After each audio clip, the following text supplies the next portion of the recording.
simply, I would like to know, because you, and I like this often, when you attack somebody, you say it aggressively, and what should? Read more, tell me, whom. So I'm asking you now, not read more, I don't advise you, but who are? Give me some names and so on, and who are these postmodern egalitarian neo-Marxists, and where do you see any kind even of Marxism? I see in it mostly an impotent, an utterly impotent moralization.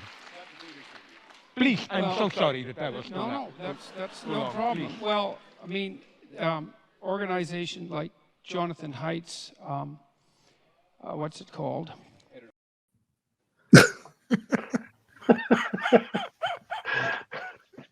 This is so embarrassing. This is so hard to watch. But I did want to get you guys' take on this, because one thing that, so that footage that we watched of Jordan Peterson with his like head slept forward, head hung in shame. It's really difficult to see. You hate to see someone struggle like that. But you also love to see it. But maybe you love to see it a little bit. Yeah. Yes, both of those things. And that is from 2019. So it's been a little bit less than 3 years. That was like over the summer, I think, that debate. But just now, just in the last couple of weeks, he has finally come up with an answer to Flatboy's question. It took a couple of years, but it's a great answer. Yeah, you can tell he's taken this time to really do his research. Yeah. I love this list so much. All right, I'm not gonna actually. Do either of you guys do a good Jordan Peterson? Nope. Okay, I haven't tried. Postmodern Neo-Marxists: Ibram X. Kendi, Ta-Nehisi Coates, Robin DiAngelo, Kimberly Crenshaw, Bell Hooks, Andrea Dworkin, Naomi Klein, Catherine McKinnon, Judith Butler, Jacques Derrida, and perhaps above all, Michel Foucault. This list is not complete. Well, I think it's worth marking to begin with that in the original tweet, which he deleted, he did list Foucault twice. He did list Foucault twice. He said in the middle of the list was like Michel Foucault, and at the end of it, last but not least, again, Michel Foucault. So I think, Foucault's the crux of the problem, probably. Yeah. I mean, his original tweet too, which again he deleted, you can still find it because the thread still exists, and he didn't delete the remainder of the thread. And the very next tweet just says Angela Davis. Oh yeah, so good. Fire. Awesome.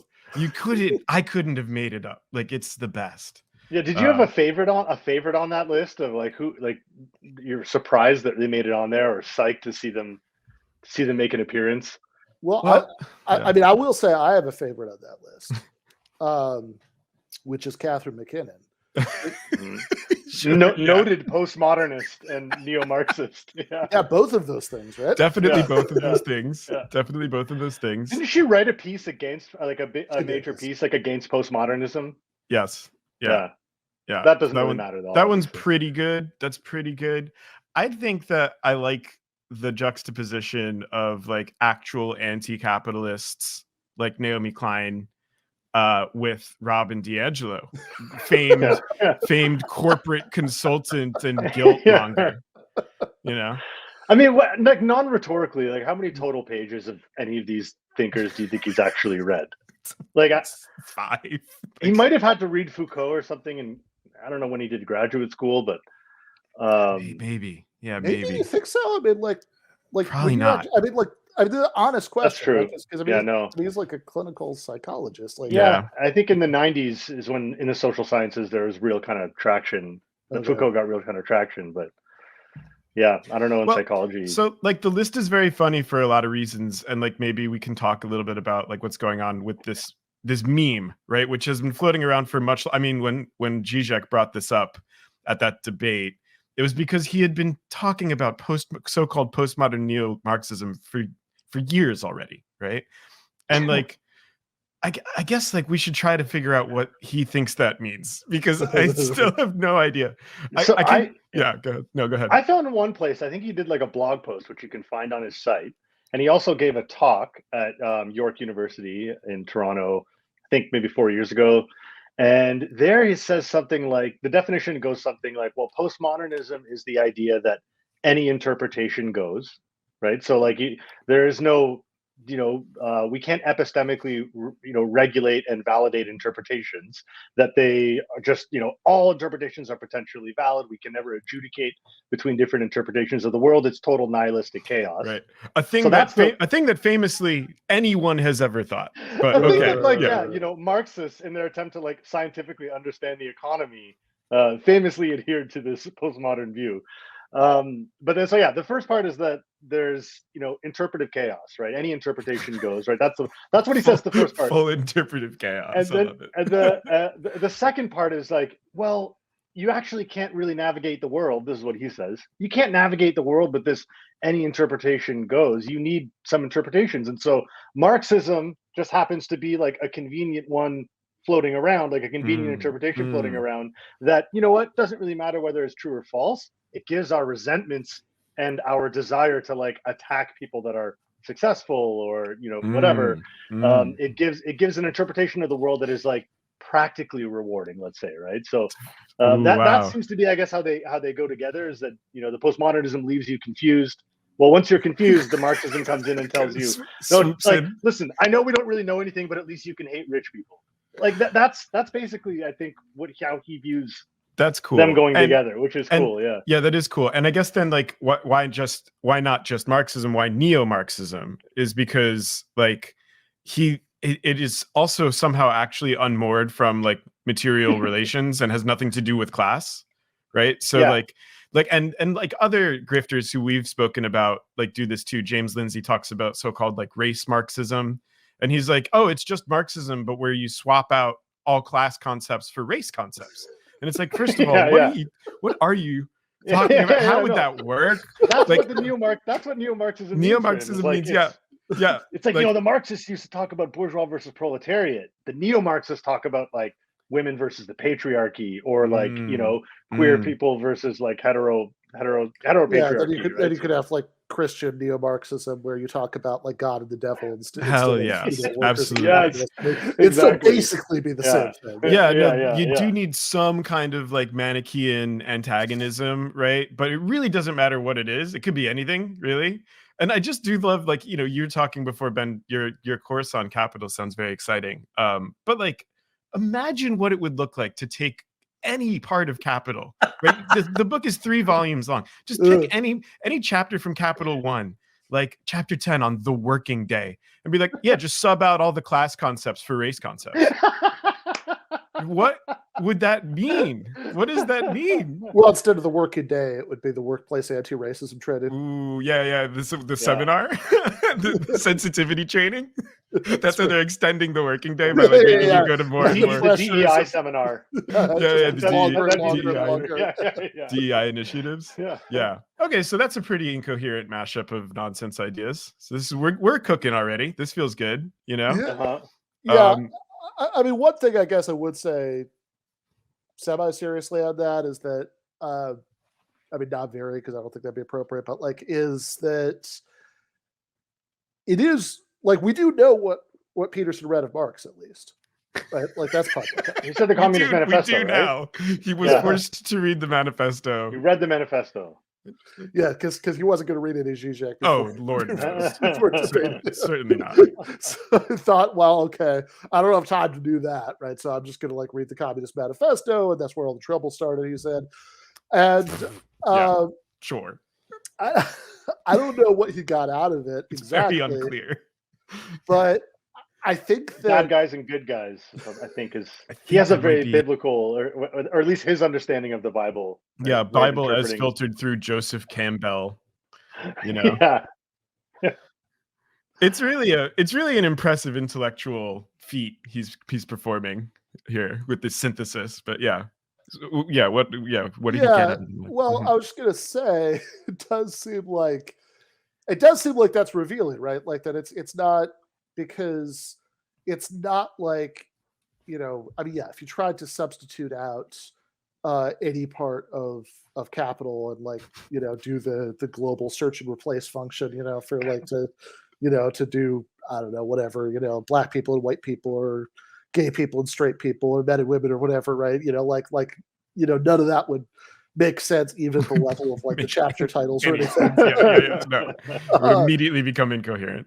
But I guess if what you really know is the Communist Manifesto, and let's be real, what you really, really know is like the opening paragraphs of the Communist Manifesto, then like you can kind of see it, because it's just like, well, there's some sort of talk about different groups being in opposition, and I gather that this has something or other to do with oppression. Yes. And so therefore, anything that follows that structure is basically kind of a Marxism. You know? The therefore is doing a whole lot of heavy lifting in that sentence. Let's just say, right? Oh yeah.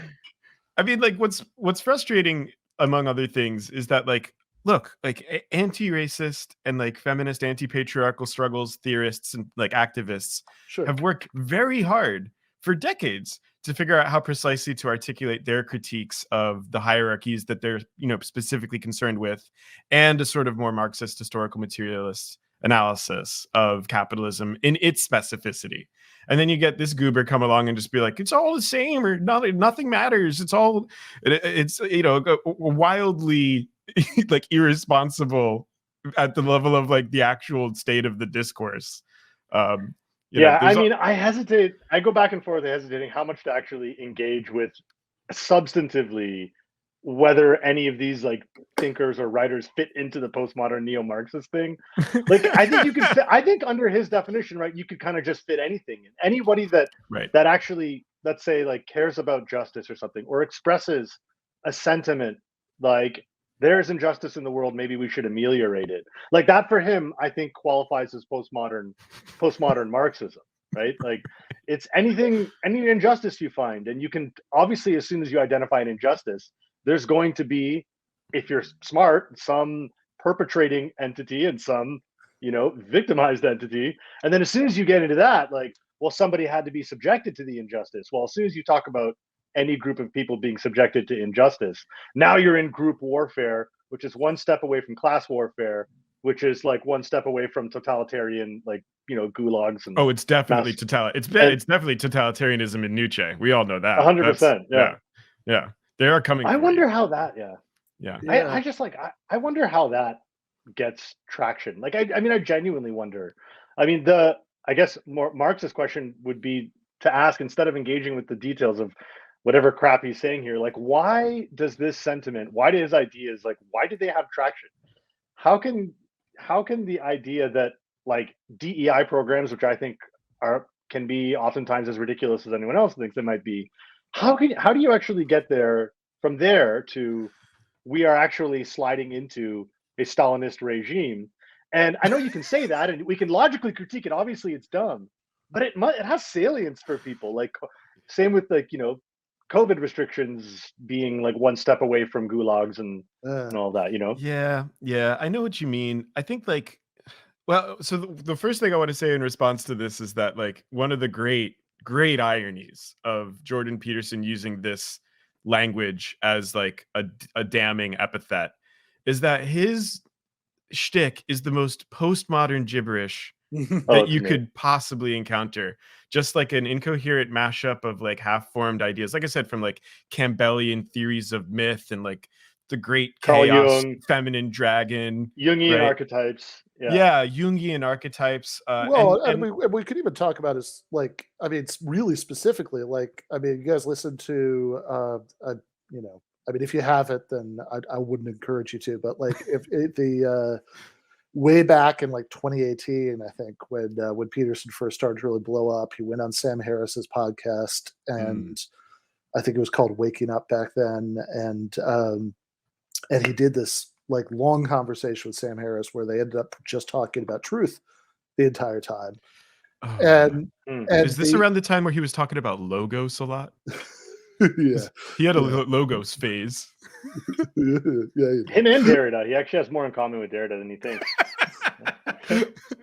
Well, this is the interesting thing, because it's okay. So you were talking earlier about how this kind of like anything goes, like epistemic chaos view is like a little uncharitable as a reading of like anything that a postmodern, thinker has said, and that's probably true. I would point out that those guys are not always completely clear about what they're saying about some of this stuff. Go ahead and grant that point. Sure. So, the extent to which there might be some kind of relativism or skepticism about truth or knowledge or both going on, with like Foucault or somebody is like, you have to, there's some interpretive work going on to like figure that out. Right. But, so far so good. So but like the most wildly uncharitable interpretation of those guys, right? Like of what they're doing. Like, but that's, is not unlike what Peterson is actually saying, right? Right. Like, that's the wild thing. Yeah. He's not, in fact, like a post-structuralist thinker. He's the caricature of a post-structuralist that he peddles, which is wild, right? I actually think, No, go ahead.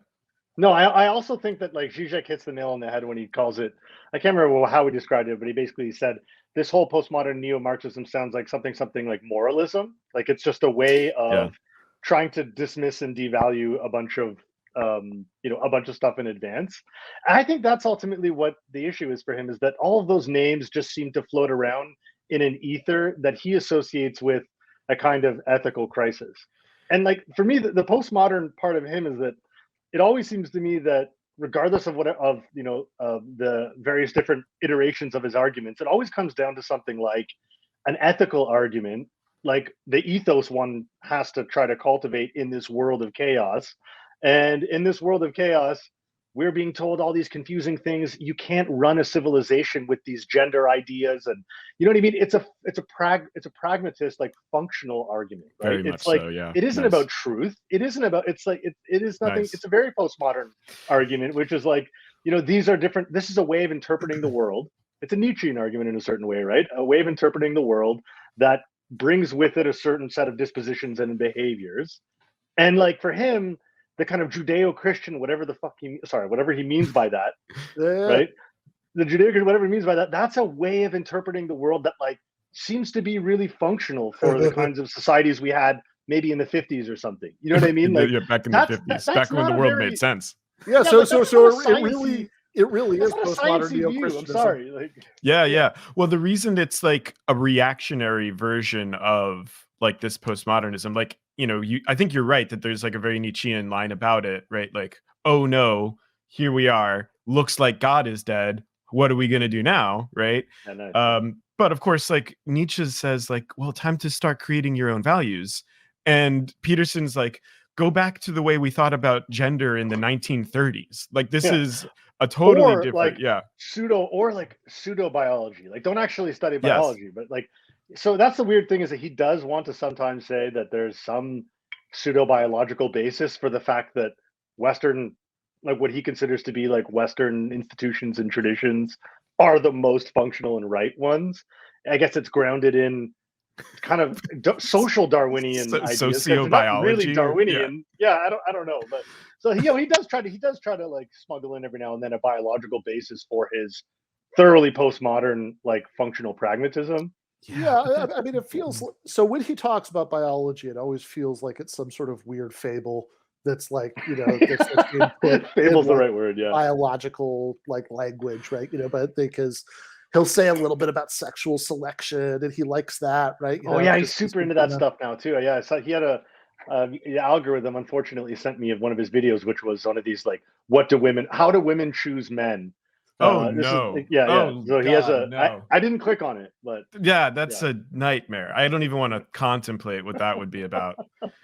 But I mean, what's so funny is like the like almost immediate proximity to like the most extreme versions of actually existing postmodern thinkers. Like when you were talking about like the reference to biology as myth, I'm like, Donna Haraway makes that argument, actually. Which again would mortify postmodern neo-Marxists. A postmodern neo-Marxist, which would terrify our friend Jordan, I'm sure, to learn that he's in anything like company here.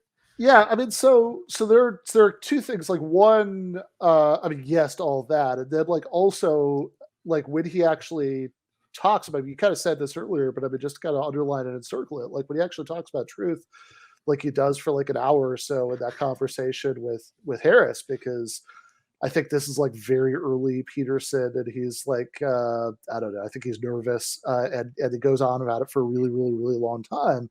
And and Hi, Justin. and, oh man, when I first started reading it, I was like, damn, that's pretty harsh and not inaccurate. And then, oh, okay. well, our boy Boyd. Yeah. well, my hot take on Deleuze, I could defend sometime, is that he's just Carnat for people who like a little whiff of continental obscurity, you know, with their meta philosophy. But I mean, it's the same basic idea. But anyway, but I think but he says very explicitly, right, that he thinks that truth isn't about correspondence to reality or anything like that. That, you know, that truth is defined in terms of like what helps, you know. I mean, there's this sort of weird quasi-Darwinist part of it, but it's like, but yeah, it's just this pragmatist thing that it's Totally. what helps the human species survive. And I've got to say, listening to that, I've said this before, like, I've never felt so much sympathy for Sam Harris as I did with him in that conversation, because as he keeps trying to like make these points about, well, okay, Jordan, but what if there was like a chemical like weapons lab and like a, you know, or like a chemical, you know, research lab, and something leaked, and, you know, and then like it wiped out the entire human race, right? Like, that would be very bad for human survival, but that wouldn't mean the theory of chemistry was false, right? yeah. And Fair point.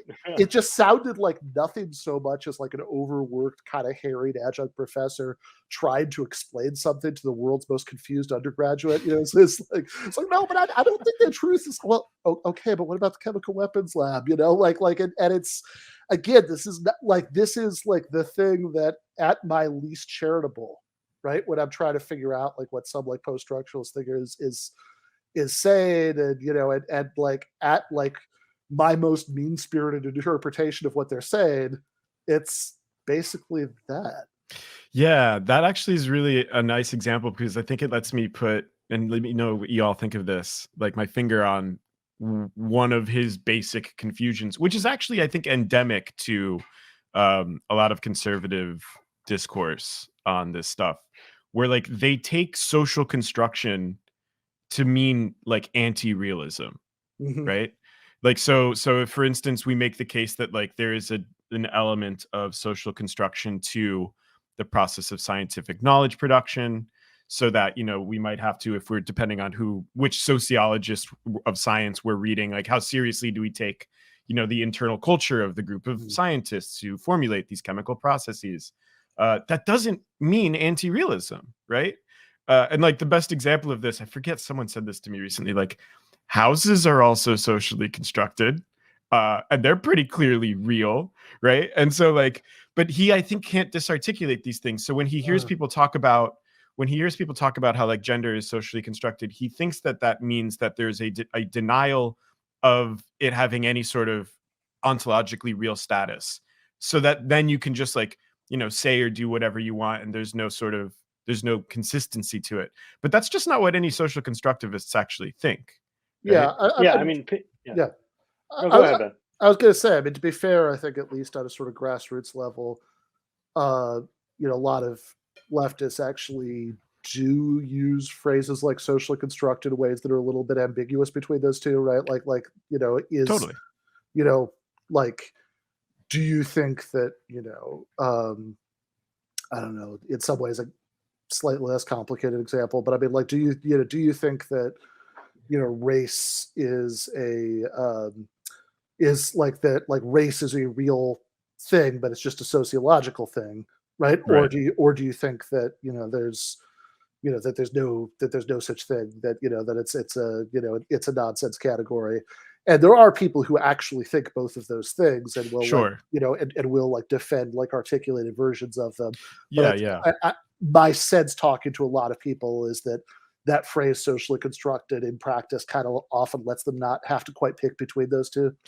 yeah, I think that's right. I mean, as far as I'm concerned, and I'm not speaking for anyone other than myself here, like I take the criterion for something being real just that it has like effects. Mhm. And so, like, you don't need to be able to point to either like a metaphysical essence of something Mhm. like race or even a particular biological substrate. Notoriously, there's oftentimes greater difference genetically within supposed groups than Mhm. between them, et cetera, et cetera. The relationship between genes and phenotypical expression is extraordinarily unclear and hard to parse. But there's clearly differences in terms of how people are treated in terms of race. So it gets to count as real in my book. And I'm Mhm. not sure that there needs to be, I don't think you need to have worked out all of those other sorts of, on the ground Mhm. scientific or biological accounts in order to be able to make that very obvious sociological point. But again, if you like start to get into this is maybe one of the things Owen was saying before, like, Yeah. boy, once you start engaging substantively with some of these people, like with the Jordan Peterson, like you maybe almost have lost the game already. It was never that serious of a charge, I would say. Yeah. But like, Yeah.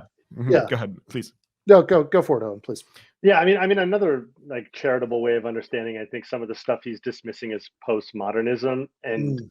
of understanding the kind of problem of social construction is that the more charitable insight, way to understand the insight is just to see it as a basic claim that knowledge is mediated, right? That we Mm. don't and have immediate access to, like, you don't even have to get rid of the correspondence theory of truth to maintain that knowledge is mediated. Like, yes, okay, like we do investigate and apprehend an objective world, but not in an unmediated fashion. And those mediations, the things that stand immediately between us and the world, are infused with histories that bear, that with histories that involve power relations, that involve oppression, and yeah, the whole history of social structures and ideologies, and that's a part of how we relate to and perceive the world, a part of how we accumulate knowledge. But it isn't to say that all we have is just a play of different ways of interpreting the world in terms of power and and different social systems of injustice and oppression. It's that the way that we apprehend the world is mediated through those histories, right? Mm. And it's had important impacts on the ways that we apprehend and study and understand the world, right? I think that's a more charitable. But again, that's not like, Mhm. we're already so far beyond any type of conversation that I think a tweet like that is even meant to Well, okay, so instigate. Like, yeah, yeah. let's go back to it. And yeah, so all right, so we're just talking about whether race is best understood as like a constructed social category, or whether we should say, well, there's no such thing as race, there's racism, or like what you should say about that. All interesting questions. These are have debates about this stuff where you could have like I think somebody like Barbara Fields maybe would be closer to the second view, and Mhm. and there are all these people who have these theories of racial capitalism and stuff who'd be closer to the first view. But then, of course, you have the author here who is here listed of a book called Anti-Racist Baby, Ibram X. Kendi, who I'm not even sure. So, like, I mean, I guess I was going to ask if Ibram X. Kendi is supposed to be a postmodernist or a Marxist or both. But I mean, I guess they're all supposed to be both. I guess they're all supposed to be both somehow. Yeah, I think they're they all exist at the nexus, right? That's what I think he says later down in the thread. They exist at the nexus of Marxism and postmodernism. Yeah, that is the language he uses. Yeah. Sitting at the nexus of postmodernism and Marxism. Awesome. Incredible. Yeah, which is cool because a hard one because it's not actually like neo-Marxism in that sense isn't really like a new category. It's just that there are postmodernists who also kind of mess with Marxism. I know Kendi does like talk about capitalism occasionally. I don't know if that qualifies him as a neo-Marxist, but anytime anyone talks about capitalism, they're a Marxist, right? That's right. Well, that's the rule, yeah. Adam Smith, famously Marxist. Yeah, Milton Friedman. Milton Friedman, classic neo-Marxist. Yeah. I mean, one thing I don't get about these folks is that if they really want Marxism to lose its intellectual traction and to like go away, then like why don't they work on making a society in which that might happen? Like there's good, you know what I mean? Like there's going to be Marxism for as long as Marx helps explain contradictions that don't seem to go away, right? And for as long as like increasing wealth concentration happens, for as long as housing gets harder and harder to access, like for as long as there's increasing commodification of all facets of life, like I don't know, I just think it's funny that in his mind it's a battle of ideas, where if we could just kind of push the Marxism ideas like away with some really not even good arguments, because he doesn't offer those, but with like some vibes, some vibes, you know, some strong vibes that like Marxists are pathetic, like resentful, like loners that live in their basement or parents' basement or something, right? Like if we can use enough vibes to push away, you know, rather than present a critique of why people live with their parents still, but you know. I mean, that's great too, because it's again like the sort of like projection, like disavowal structure here is exactly the same, where like his whole thing, and like these conservatives and reactionaries entire mode of, you were wondering before, Owen, like how does this work as a matter of like appeal or rhetoric, is a sort of self-victimization narrative, right? Where they're like, you know, we are continually being oppressed and silenced by these postmodern neo-Marxists. We're being, you know, pushed out by the left. They're the ones who are secretly running society. It's all a big sprawling conspiracy usually, which explains to you, the listener, why it is that you're disempowered, and a story that actually has nothing to do with real material dynamics. Like you said, a much more compelling story to tell someone who's still living in their basement in their 30s has to do with capitalism and the way in which, like, you know, working class, the situation of people in the working class today is quite bad, even here in the imperial core, due to 40 years of, you know, neoliberal austerity policy and so forth, right? But instead, if you could be like, no, these bad academic types are the reason, you know, there's a sort of, Just to pick up on that, I mean, there might be a real ethical crisis that Peterson offers a response to, like a crisis. I think there is of having a sense of where we stand, what we stand for. And so, like, you know, when he comes along and says, I know, okay, well, there are many different ways, complicated ways we might understand this ethical crisis. You feel like you lack agency, and you know, your connection to the world is atrophied and all this stuff. It might be because you're not making your bedroom, and because people are making you use the right pronoun, making your bed, sorry. It might be because people are making you use, you know, pronouns that you don't really want to use. You didn't even know the word pronoun a few years ago.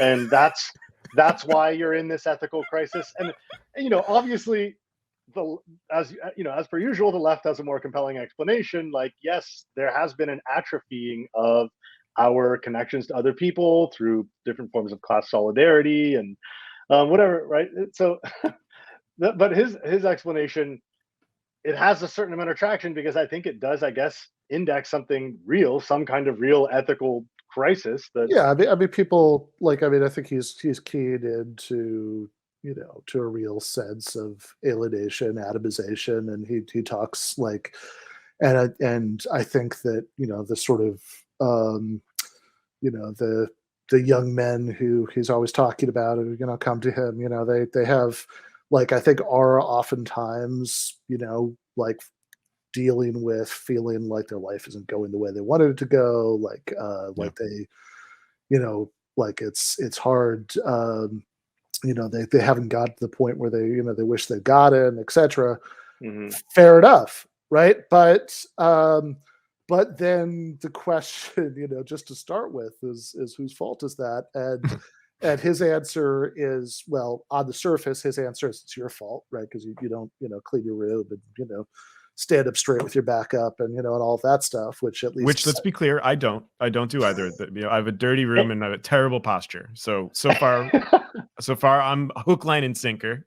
Yeah, and of course that's an appealing message, because it's very actionable, right? I mean, totally actionable. Totally. Yeah. That's actually that. Yeah.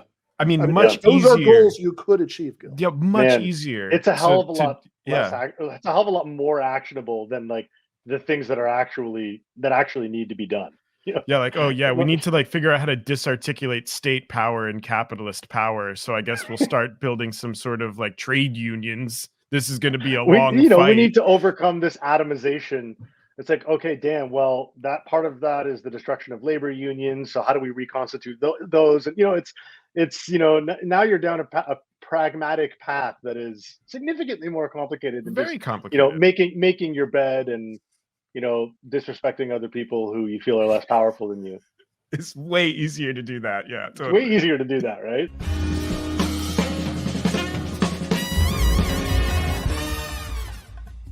You have been watching free public content from Give Them an Argument. To access every single episode of the show, the main show on Monday nights, all of the streams, all of the debate breakdowns, all of the patron-exclusive post-games on Monday nights, all of the patron-exclusive bonus episodes every week, and much, much more, go to patreon.com/Ben Burgis. I cannot resist ending this with, don't be foolish.